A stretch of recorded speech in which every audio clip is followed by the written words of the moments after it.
दोस्तों, मैं हूं कमलेश नाहर अपने साथी नवेद रजा के साथ आप सभी का न्यूज रानापुर पर हार्दिक स्वागत करता हूं। अपनी चुनावी यात्रा के दौरान आज हम वार्ड क्रमांक 7 में पहुंचे। यहां की गलियों में घूमे, रहवासियों से वार्ड की समस्याओं के बारे में जानकारी ली।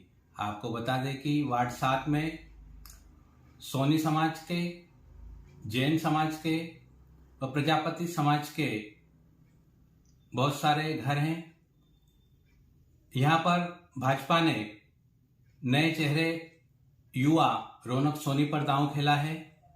वहीं कांग्रेस की ओर से जिला उपाध्यक्ष व इस चुनाव के प्रभारी वरिष्ठ नेता चंदूलाल पडियार के पुत्र देव कुमार पडियार मैदान में हैं।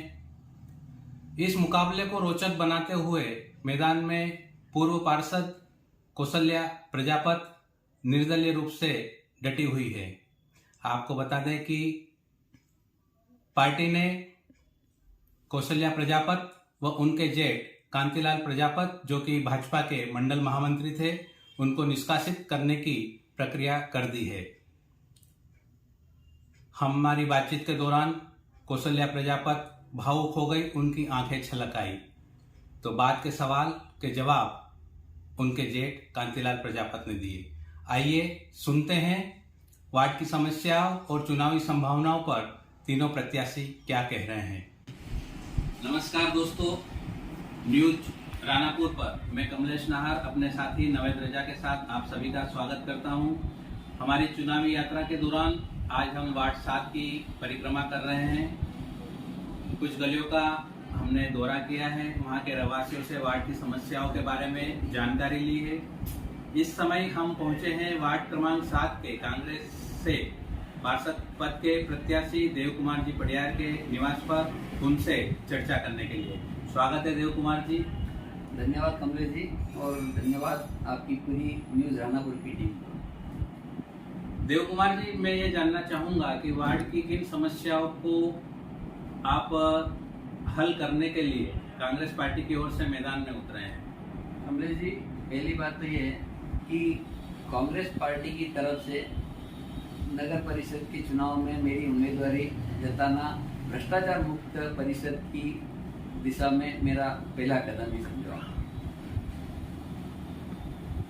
इसका मतलब तो ये हुआ कि पिछली परिषदों के कार्यकाल में भ्रष्टाचार काफी ज्यादा हुआ है। निसंदेह भ्रष्टाचार भी हुआ है, और रानापुर नगर में जिन कामों की आवश्यकता ही नहीं थी, ऐसे काम कर करके इन लोगों ने खूब भ्रष्टाचार कमाया है। और मेरा उद्देश्य ये रहेगा कि जिन कामों की रानापुर नगर को अति आवश्यकता है, उनकी ओर मेरा ज़्यादा फोकस रहेगा। आप ये कहना चाह रहे हैं कि अपने वार्ड के साथ ही आप पूरे रानापुर नगर के हित के लिए आवाज उठाएंगे? बिल्कुल उठाएंगे।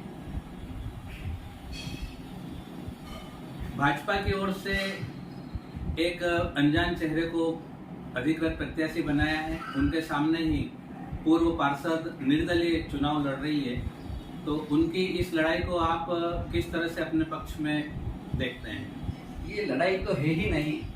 रानापुर मेरा जो वार्ड है, वार्ड नंबर 7, और रानापुर नगर की जनता एक ही आवाज़ है कि भ्रष्टाचार मुक्त परिषद होना चाहिए, और ऐसी छवि का व्यक्ति को चुन के परिषद में भेजना है जो स्वच्छ छवि का हो।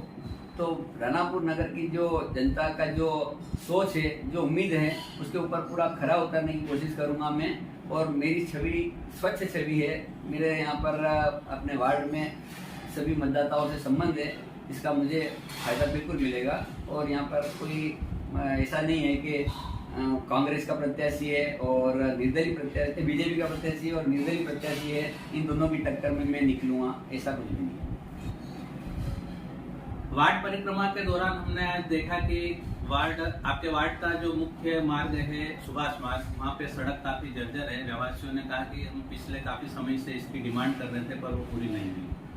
तो क्या वजह थी और उसको आप कैसे सॉल्व करवाएंगे? उसकी वजह एकमात्र ये थी कि यहाँ पर वार्ड नंबर 7 में तो प्रत्याशी बीजेपी का था, मगर वार्ड नंबर 6 में प्रत्याशी कांग्रेस का था।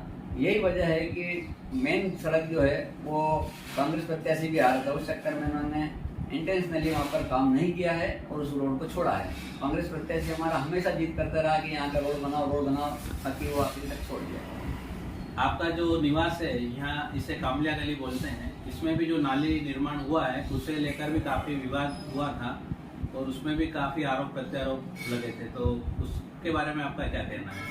यहाँ पर नाली की कोई आवश्यकता ही नहीं थी। अब नाली भी इन लोगों ने बनाई भी है, चलो ठीक है बनाई है, बाकी न तो उसके अंदर पूरा प्रॉपरली स्लोप दिया गया है, न कुछ भी नहीं। वहाँ पर पूरा कीचड़ भरा रहता, मलमूत्र भरा पड़ा रहता है हमेशा, वहाँ पर कुछ का कोई जरूरत ही नहीं थी। इन लोगों ने रोड बनाया, रोड के अंदर मिनी प्लांट की सीमेंट लगाई जिसका नाम ही हम लोगों ने कभी सुना नहीं है, और वो ऐसे सीमेंट का यूज किया जो अभी में बना रोड और उखड़ना चालू हो गया, वहाँ मिट्टी बाहर आना चालू हो गई। इस गली के रहवासी यहाँ लोगों द्वारा नाली में मूत्र विसर्जन को लेकर काफी परेशान है। इस समस्या के निराकरण के लिए आप क्या उपाय करेंगे?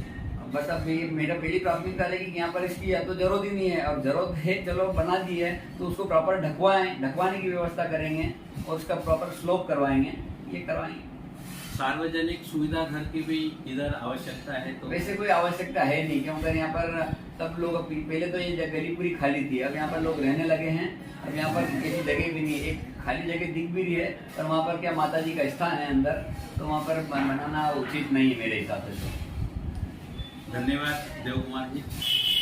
धन्यवाद आपका। रौनक, पिछले वर्ष ही आपने बीकॉम फाइनल उत्तीर्ण किया है, आपका ज्वेलर्स का व्यवसाय भी है, तो आपने राजनीति में आना क्यों तय किया? राजनीति में आने के लिए मुझे एक बार प्लेटफॉर्म चाहिए था, जिसे निरंतर हम लोग, हमारे परिवार से दादाजी है, मेरे दादाजी है, बड़े दादाजी है, वो समाज की सेवा करते आ रहे थे। उन्होंने आज तक किसी भी कोई भी समाज में अपना व्यक्तिगत मामला नहीं रखा, वो बेझिझक होकर कोई भी समाज में अपना कार्य करते थे।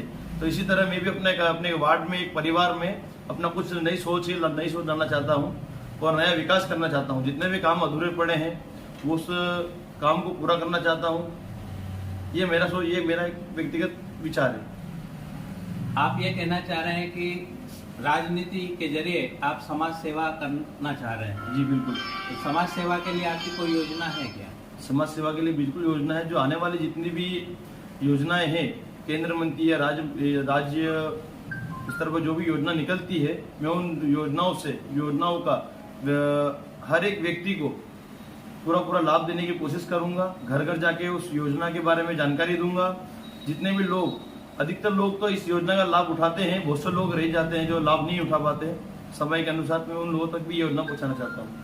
आपका वार्ड 7 है, वार्ड 7 में आपको अभी तक जनसंपर्क के दौरान लोगों ने क्या समस्याएं बताई हैं? वार्ड में जनसंपर्क के द्वारा मुझे समस्या बताई, एक तो जो सुभाष मार्ग है वो मेरे वार्ड क्रमांक 7 में आता है, तो वहाँ पे रोड की समस्या आती है, वो मुझे बताई थी। जो पिछले पूर्व पार्षद ने जो काम किया था बहुत अच्छे तरीके से किया था, बस वो उनके देहांत होने के कारण वो रोड पास भी हुआ था, तो उसमें रोड का काम अधूरा रह गया था। एक तो वो काम बचा है, और कुछ बिजली के खंभे हैं जो पुराने हैं, टूट गए हैं, उनको रिपेयर करवाना है। ज्यादा समस्या आपके वार्ड में नहीं है? जरा समस्या अपने वार्ड तो में। फिर आप अपनी शक्ति का उपयोग नगर हित में करेंगे? जी बिल्कुल।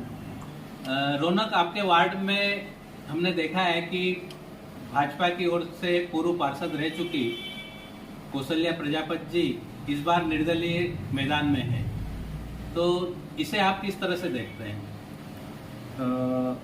मेरा ये कहना है, बीजेपी एक संगठन है, बहुत बड़ा संगठन है। बीजेपी जिसे चुनेगा उसे इस चुनाव लड़ने का अधिकार है, सर्वप्रथम वो माना गया है।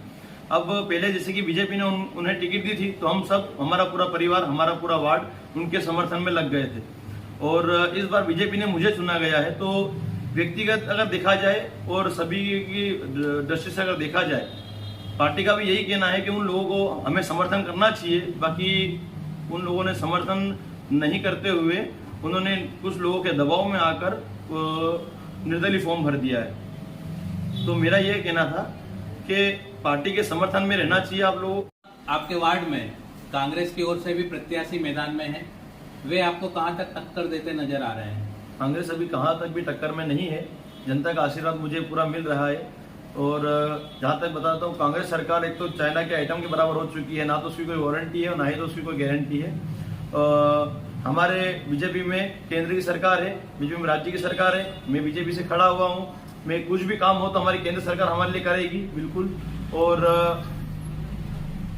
छोटे से छोटा काम के लिए हम आपके लिए जा सकते हैं, अपील कर सकते हैं आगे। तो कांग्रेस का कोई इसमें रोल नहीं बनता है, क्योंकि उनकी कोई सरकार ही नहीं है आगे। वो यहाँ यहीं तक सीमित रहेगी। मैं आपकी आवाज आगे तक ले जाने की कोशिश करूंगा।